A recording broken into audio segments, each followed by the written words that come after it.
Chers croyants, vous qui possédez cette certitude plus ou moins grande, par laquelle votre esprit admet la vérité d'une thèse ou d'une hypothèse, indépendamment des faits qui les confirment ou les infirment, sachez que je respecte vos croyances.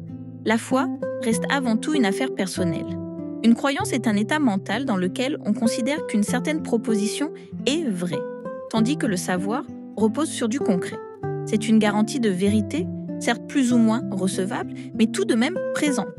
De ce fait, la croyance ne repose sur aucune garantie. Croire est totalement subjectif. On peut croire en tout, si tant est que nous sommes en mesure d'y croire. C'est là qu'est toute la complexité de la croyance. C'est avant tout une opinion qu'on se fait sur le monde qui nous entoure et celui de l'au-delà. Le problème, chers croyants, porte sur le fait que beaucoup d'entre vous croient en des choses sur lesquelles ils n'ont pas réellement réfléchi et ne se sont pas posé les bonnes questions.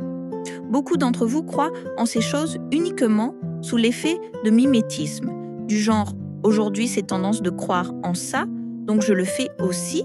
Franchement, c'est désolant comme attitude. Ce qui importe est de laisser notre libre arbitre agir et de ne pas se laisser engrener par des croyances qui peuvent parfois n'être que des bêtises sur bêtises.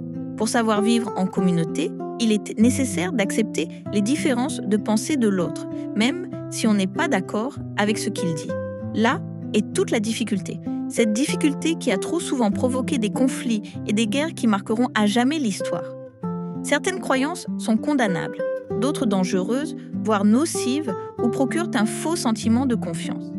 C'est pourquoi l'esprit critique doit demeurer sans cesse en éveil, sans pour autant prendre une forme exacerbée du scepticisme absolu. Bien à vous.